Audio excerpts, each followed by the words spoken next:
Bienvenido. Siéntate. Vamos a aprender. Esto es Filoso Ando. Muy buenos días. Por si has llegado a este episodio y es el primero de los que escuchas, mi nombre es Juan Camilo Romero. Este viene siendo el episodio número 63 y Filosoando y continuamos nuestro camino por el medievo. Ya estamos en el siglo XIII. Comenzamos este siglo el episodio pasado y estamos cerrando todo este bloque medieval, ahora con los pensadores que pasaron por las recién inauguradas universidades, particularmente la Universidad de París. Y el día de hoy estaremos hablando de un pensador inglés llamado Alejandro de Hales. Hales escribiéndose H-A-L-E-S. Las fuentes principales para este episodio es un trabajo publicado por el Instituto Franciscano de Publicaciones de la Universidad de Buenaventura,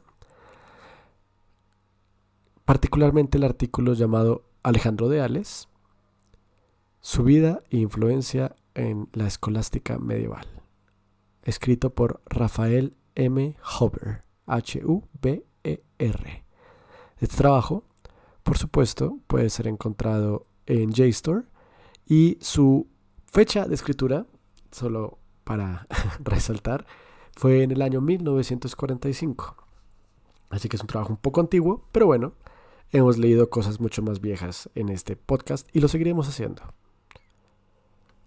Alejandro de Hales, nacido en 1170, muerto en 1245, fue un filósofo y teólogo inglés destacado en la Edad Media y conocido como uno de los principales fundadores del pensamiento escolástico en Europa. Proveniente de Hales, en Inglaterra, Alejandro comenzó su educación en una escuela monástica y luego se trasladó a París, donde se convirtió en maestro en artes y teología en la Universidad de París, la cual, como hemos hablado, era el centro intelectual de Europa en ese momento. Conocido por sus contribuciones a la escolástica, Alejandro fue nombrado Doctor Irrefragabilis y Theologorum Monarca por sus colegas, debido a su habilidad para integrar ideas filosóficas y teológicas en un sistema coherente. En París, Alejandro impartiría clases tanto a clérigos seculares como a órdenes religiosas. Se distinguía por su preferencia hacia los franciscanos, a quienes se unió en 1230 como miembro de la orden. Alejandro mantuvo su influencia en la universidad, incluso durante su noviciado. A su ingreso fue designado como el primer regente de estudios de los franciscanos, una posición que incrementó la visibilidad académica de la orden. Su ingreso al movimiento franciscano no solo atrajo atención mundial, sino que ayudó a legitimar las enseñanzas de esta nueva comunidad religiosa en círculos académicos. Alejandro formó a figuras relevantes como San Buenaventura, quien lo llamó padre y maestro, y a otros pensadores franciscanos que continúan su labor. Su impacto en la enseñanza teológica y filosófica en París fue fundamental para establecer el estatus de la orden franciscana en el mundo académico. La influencia de Alejandro se extendió más allá del ámbito franciscano. Se le considera el puente que unió el pensamiento de Aristóteles y Agustín, configurándolo una escuela de pensamiento que eventualmente influyó, por supuesto, la obra de Tomás de Aquino y de Escoto. Pero por supuesto que el que sale a la mente es Tomás de Aquino, que siempre hablamos como del Aristóteles religioso, ¿no? Pero bueno, de Santo Tomás hablaremos después. La obra más emblemática de Alejandro de Hales fue la Summa Theologiae. Es un intento de sistematizar la teología a través de los conceptos aristotélicos, lo cual era una novedad en la época. En esta obra, Alejandro explora cuestiones de la metafísica, incluyendo la existencia de Dios y la naturaleza de los seres, y ofrece una defensa teológica de la fe cristiana. Perdón, me estoy quedando un poquito sin voz.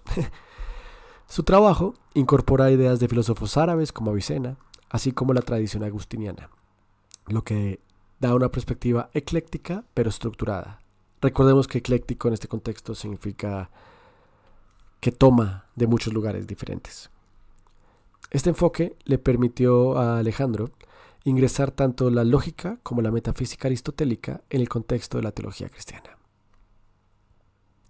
Entre sus teorías más influyentes está la derivación del poder de conceder indulgencias de la tesorería de la Iglesia, que se convirtió en una doctrina ampliamente aceptada. También defendió con vigor la primacía del papado en el contexto de los debates sobre la autoridad eclesiástica.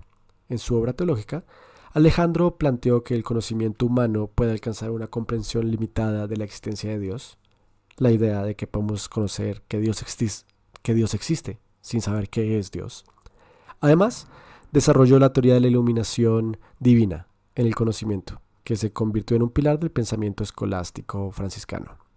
Ahora, por supuesto que Alejandro de Ales va a defender la posición del papado. Hay que considerar que la obra de la que estamos hablando, esta suma, fue solicitada a él por el Papa Inocencio IV, y pues por supuesto que Inocencio iba a leerlo, o alguien se lo iba a leer. Y no creo que Alejandro fuera a criticar al papado sabiendo esto, ¿no? Ahora, hablemos un poquito más de su filosofía en forma. Alejandro fue profundamente influenciado por San Agustín y por las ideas de Aristóteles, como dijimos. Su obra Summa Theologiae fue una de las primeras en integrar de manera explícita los principios aristotélicos dentro de un marco teológico cristiano. También estudió a los filósofos árabes, a Avicena, lo que le permitió un conocimiento profundo de la metafísica y de sus aplicaciones a la teología. Uno de los conceptos centrales en la metafísica de Alejandro de Ales es la idea de Dios como actus purus o acto puro. Este término aristotélico implica que Dios no tiene potencia o potencialidad, sino que es pura actualidad. En otras palabras, Dios es la causa primera y final de todo ser, sin cambio ni necesidad. Dios no tiene un puedo llegar a ser, Dios es. Alejandro sostiene que el ser divino es la causa ejemplar, eficiente y final de todo lo creado. Que es la causa ejemplar, eficiente y final de todo lo creado. Lo cual implica que todo lo existente refleja, de algún modo, la perfección y bondad de Dios. Este punto es importante, ya que lo diferencia de algunos pensadores medievales que tendían a ver a Dios de una forma menos accesible por la razón humana. La teoría del conocimiento y la iluminación divina es de lo que hablaremos en cuanto a la epistemología. Recordemos, como siempre digo, que la epistemología es el conocimiento de lo que sabemos. ¿Cómo sabemos lo que sabemos? Alejandro se apoyó en la teoría agustiniana de la iluminación divina. Según esta idea, el verdadero conocimiento es posible gracias a una iluminación directa de Dios, quien permite que la mente humana capte verdades eternas. Para Alejandro, Dios ilumina al intelecto humano y ayudándolo a discernir entre lo verdadero y lo falso. Esto lo llevó a considerar que la razón humana, aunque limitada, puede acceder al conocimiento divino. Este enfoque es importante porque establece una conexión directa entre el ser humano y Dios en el ámbito del conocimiento. Alejandro ve la razón humana como algo dependiente de la gracia divina para alcanzar verdades universales. Y esta teoría de la iluminación se convierte en una característica distintiva de la escolástica franciscana. En la filosofía de Alejandro, toda la creación es una expresión de la bondad divina. Afirma que el alma humana está en un estado de constante dependencia de Dios para existir y conocer.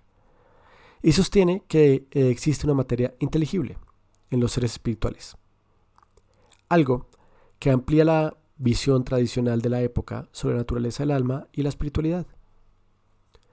Una idea innovadora en su filosofía es la pluralidad de formas, según la cual los seres pueden tener múltiples aspectos o formas que componen su esencia. En su visión, esta pluralidad permite entender cómo un mismo ser puede tener esencia espiritual y una esencia material, lo cual es clave para comprender la relación entre cuerpo y alma. Alejandro de Ales aborda la moral desde la perspectiva de la bondad divina, que es un atributo especial de Dios. Para él, Dios es la fuente de todo bien, y por ende, el ser humano debe vivir en sintonía con esta bondad. La moralidad está, entonces, intrínsecamente relacionada con la naturaleza divina, y el ser humano alcanza su propósito al alinearse con la bondad. Alejandro sostiene que todos los seres son, en su esencia, buenos, porque reflejan la bondad de Dios. Sin embargo, el mal se entiende como una privación o desviación de esta bondad.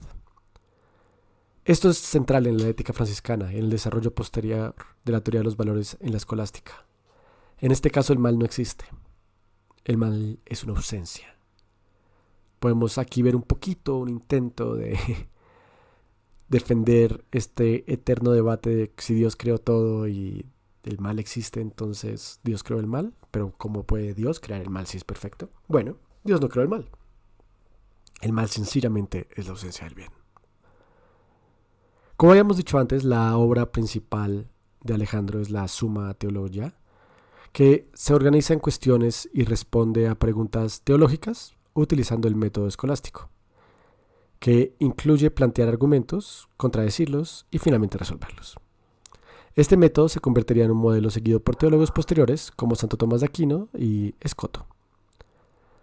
En su obra, Alejandro se enfoca en cuestiones teológicas y filosóficas, tales como la relación entre Dios y el mundo, la naturaleza del alma, las virtudes, el propósito último de la vida humana.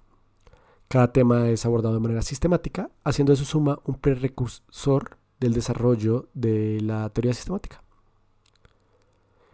Alejandro es considerado el primer maestro en utilizar sistemáticamente a Aristóteles en el contexto cristiano, lo que le otorgó un lugar prominente en la historia de la filosofía. Sus enseñanzas influyeron a teólogos destacados como San Buenaventura, Guillermo de Guare y en menor medida Tomás de Aquino, quien desarrollaría muchos de los temas introducidos por Alejandro. Además, su método y su integración del pensamiento aristotélico prepararon el terreno para el florecimiento de la escolaridad medieval.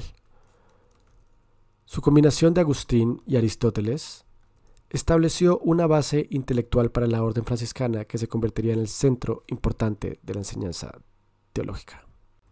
Un tema interesante que aborda Alejandro de Ales es el tema del libre albedrío, donde sigue una línea de pensamiento basada en la teología de San Agustín. Para Alejandro, el libre albedrío es un atributo fundamental del alma humana, que permite al individuo tomar decisiones éticas y moverse hacia el bien, pero siempre en relación con la gracia divina. Considera que el ser humano, a pesar de tener la libertad de escoger, requiere de la iluminación divina para poder discernir lo correcto y lograr una verdadera unión con Dios. En su visión, el libre albedrío no significa una independencia absoluta del ser humano respecto a Dios, sino una cooperación entre la voluntad humana y la gracia divina, en la que el conocimiento y la comprensión dependen de la intervención de Dios. Así, Alejandro subraya la limitación de la razón humana y la necesidad de que ésta sea guiada por la gracia para que el individuo pueda alcanzar decisiones que reflejen el bien supremo. Alejandro de Ales no solo es un filósofo poco conocido, sino que fue muy criticado en su momento. Desafortunadamente para él, una figura que saldrá en el futuro llamada Roger Bacon criticó mucho a Alejandro de Ales y criticó mucho su trabajo, particularmente la Summa Theologica. Él decía que el trabajo no era de él y que estaba mal hecho, básicamente. Pero, bueno, y sobra decir, o más bien vale la pena decir, que tenía razón hasta cierto punto. La Summa Teológica no fue hecha únicamente por Alejandro, fue un trabajo de unión y categorización de pensamientos de muchos, pero todo guiado directamente por Alejandro de Ales. Y Alejandro tiene un rol en la filosofía que puede ser un rol muy despreciado, pero que es muy importante.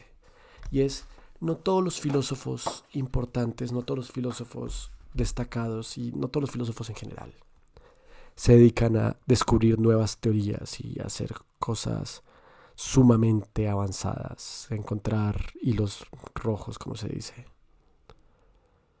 Alejandro de Ales lo que hizo fue unificar, categorizar y unir este tipo de acción sería esencial para desarrollos de movimientos como el Renacimiento más adelante, particularmente en el aspecto del enciclopedismo.